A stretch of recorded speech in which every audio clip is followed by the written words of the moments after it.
Bear with me because in today's video we'll speak about half Juventus that is at risk. And no, I'm not speaking only about players after the loss 1-0 against Parma, but also technical staff, coach, and especially, pay attention, managers. Everyone is at risk at Juve. And I think it's more than correct if you're looking at the performance that we delivered a few days ago there in Parma, a total disaster. In today's video, we will also speak about Tether. You remember, we already made videos about it. Shareholder of Juve. Well, for the very first time, I can tell you that they are close to become a bit more serious. One line in that official communication makes me believe, pay attention, Beppe, from only buying stocks, this time we can start to become active with Tether and they can have a huge importance in a new Juventus. Ciao Juventini of the world, my name is Giuseppe, welcome back on the channel. I hope you're all doing well. I sincerely hope that you're all doing well. And if I'm asking it twice this time, it's just to make the difference that it's not just an opening sentence, Ciao Juventini of the world, I hope you are doing well. No. This time I really mean it, like I'm always meaning it. For what reason? Because yesterday we heard a really sad news. The passing away of Graziano Fiorita, physiotherapist of Lecce. What happened in Retiro before the game against Atalanta that should have been played today, if I'm not wrong. Well, opening the door of his room, they found the body without life of the physiotherapist. 38 years old. 4 kids that are waiting at home. I don't know how to react. My condolences, but this is really horrible. That brings me back to really bad memories. Davide Astori, player from Nazionale, player from Fiorentina. It hurts. It's really not beautiful. 38 years old, so young. So I was really sad, especially in a day where we are remembering the passing away of Andrea Fortunato, ex-player of Juve. A lot of young people, they will probably say, Beppe, never heard about him, or just the name, but we don't really know. Well, he was one of the biggest promises of Italian football, of Juve football. He was a Juventino, 23 years old, passed away in 95, so 30 years ago. Andrea Fortunato, leukemia. Happens like that. Really sad news back then. I was a kid in 95, I was 14, I was really in shock, but it's after the years that you start really to think and to realize how sad it is, how hard life sometimes can be. But that video I also want to dedicate it to all the people that are probably suffering, that are losing a bit of hope, that are battling and they don't know the answers. Well, look guys, sometimes there is hope. Look at that video on YouTube that you can find about Simone Muratore, ex-Juventus youth player that made his debut with the first team of Juve, then played at Atalanta, and then was found sick and was obliged to say goodbye to football. He really tried. He was able to beat the sickness. He was not able to come back on his levels. He gave up on football as a player, but is now part of Juventus. Juventus on that one, I know the criticism, I know all the people, Juventus bad. There is not one thing that they are doing well. Look at the second chance they gave to Simone Muratore to take him immediately back in that technical staff of the youth academy. Really beautiful gesture from Juve. I'm extremely happy about Simone Muratore also opening his world. Fantastic, beautiful production from Creator Lab, and that video is also for all the people that are suffering, and sometimes they lose a bit that light and they want to believe. There is sometimes hope, so go for it seriously. So that's why I'm asking you a third time. I hope that you are all doing well. Ragazzi, let's speak about the non-important things. That means speaking about football. Look, yesterday, the news of the day was that we were all waiting Dusan Vlahovic to arrive at J Medical. Who arrived at J Medical? Milik. From what I heard, guys, I'm not sure yet. I cannot confirm, but what I heard is Milik looks like he has a new injury. But I'm not sure. It's not confirmed yet, so take it with a grain of salt. If it comes in a few days as a news, or maybe we will never know about it. I don't know.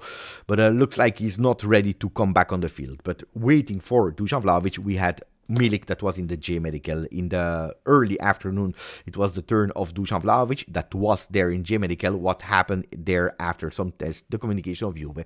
Muscular overload for Dusan Vlahovic. We know it. He was subbed out at the 45th minute of Parma. Juve. How did it happen? We don't know because we didn't see it. Even yesterday, Gazzetta dello Sport in their rating, they were saying officially subbed because of injury, letting understand that maybe it was not even an injury. We don't know. He made the test at the J Medical, so we assume that he was injured, that he's injured, and he will miss the game against Monza. They're telling us Monza. Sure, even Bologna is at risk for the Serbian player. On the other side, the other player, Dutch player, that is also in La Continassa, that was already not traveling to Parma, will also miss the game of Monza. We are speaking about Koopmeiners.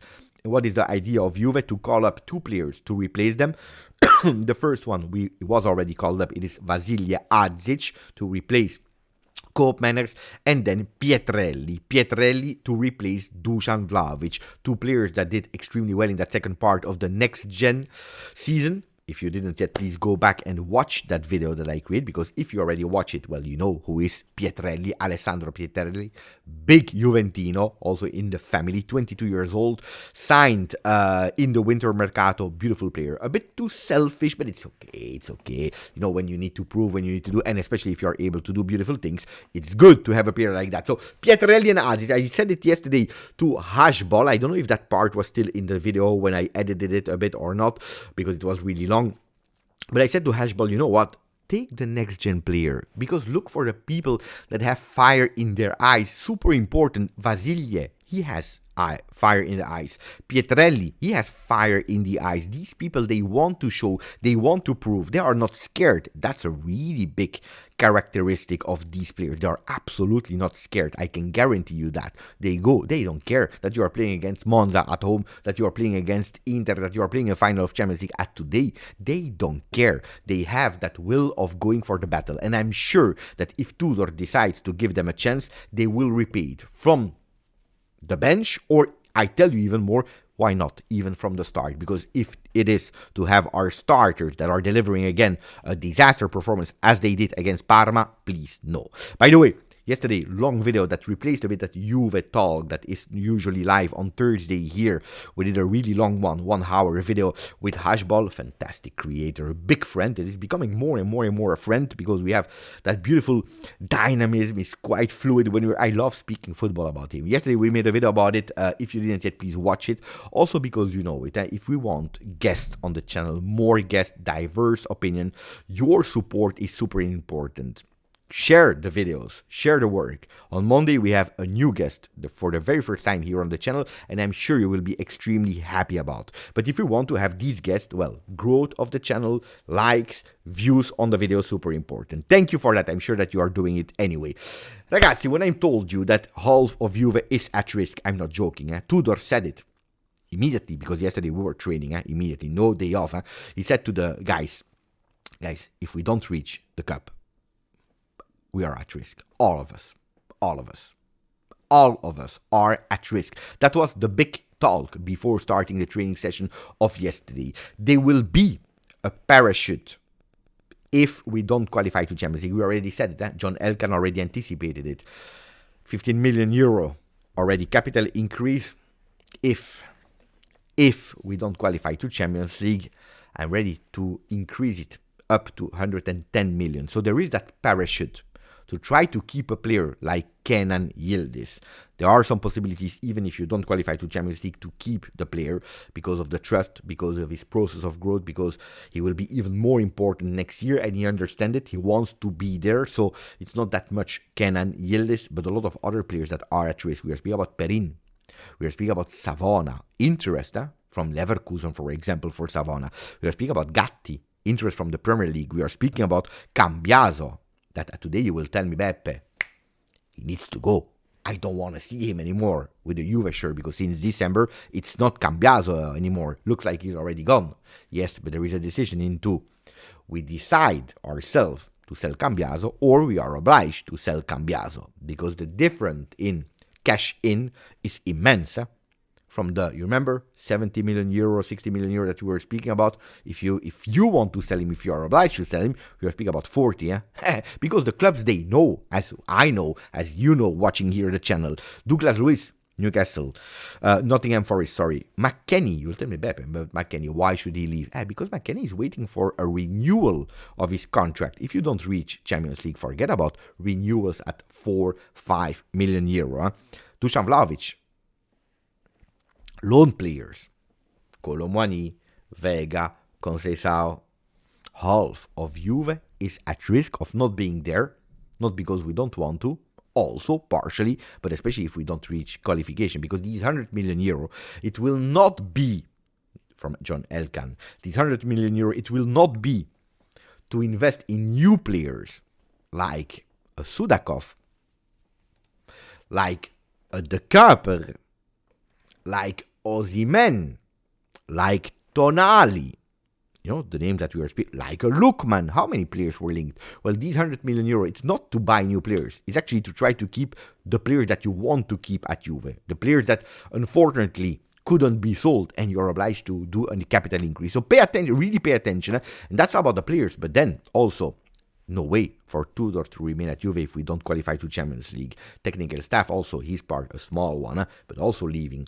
And managers, because today we didn't speak a lot about Giuntoli.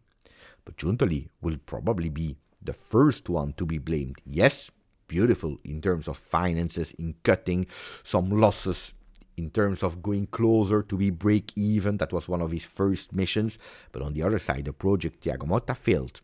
The players that he signed, at the moment today, we cannot say that they succeeded. The 25th of April, look at the performance of Copenhagen, he was not there. Douglas Luiz entered 5 minutes. Look at the performance of Nico Gonzalez. Yes, 3 games, okay, but that's not what you signed. That's not what you want from a player that you signed for 37 million euro. So, Giuntoli is really at risk. If last year he just arrived, etc., and nobody was complaining about him stopping the relationship with Allegri, it's already stopping the relationship with Allegri.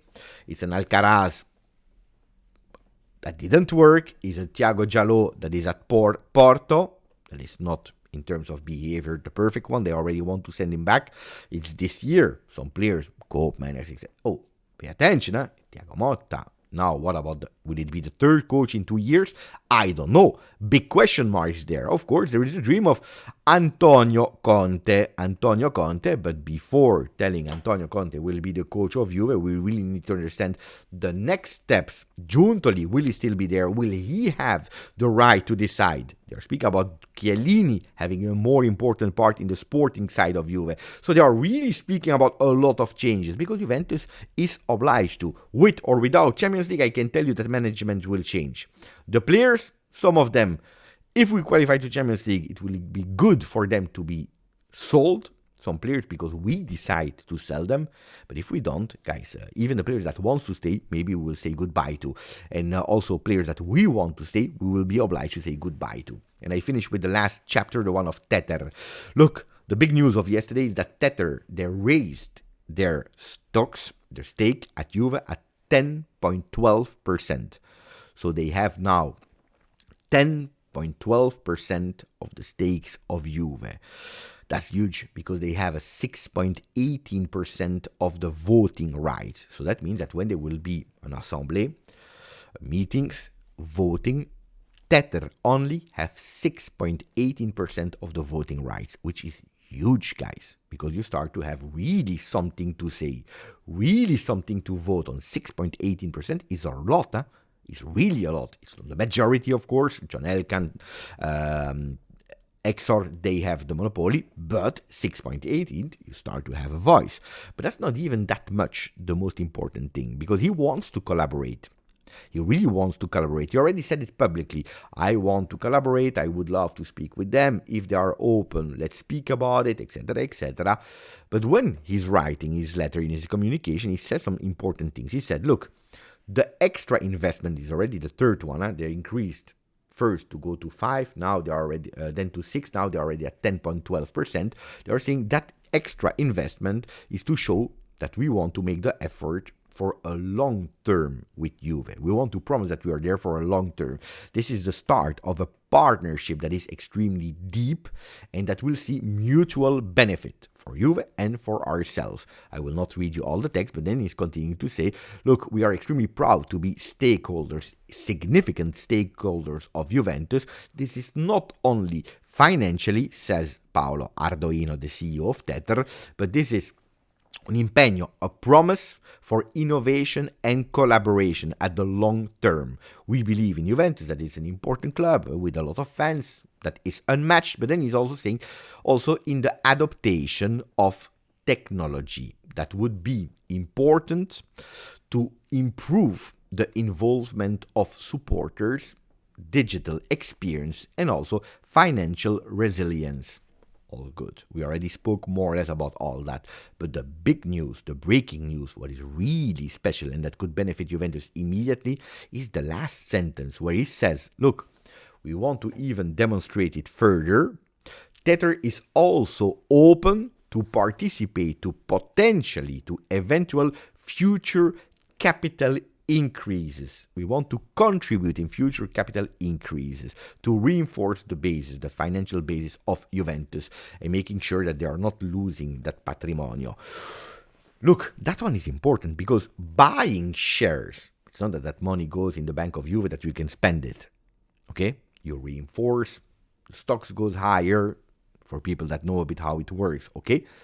But it's not that you can take that money and you go on the mercato. Now, a capital increase, which they are saying we are open to collaborate to see, that's important because not only mercato, but that could really put cash flow in Juventus to spend.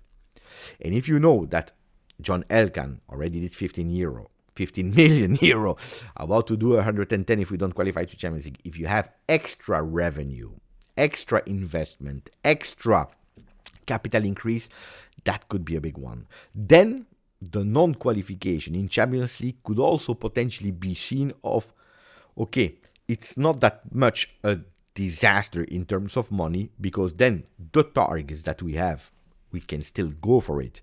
Maybe the names of Osimhen that until today made totally no sense, the name of Tonali that made totally no sense if you're looking at our finances, could potentially become true if there is some extra capital increase. Will it happen? At the moment, no. At the moment, no. They are open to it. But for that, of course, Juventus should be open to say, okay, we are opening not only to have someone that is buying stakes, but also investing in the company. And you know, when they are investing, it's not just because they love you, right? It's because also there is a return that they want, something to develop their plan, the technologic plan, the communication, AI, etc., Bitcoin, what they are working on. I don't know, but this time I can tell you that we need to really investigate a bit more and take it a bit more serious than the past. Anyway, that was it for the video. Big topics. And I will finish with one big sentence. I hope, guys, that you're all doing well. Grazie, forza, Juve.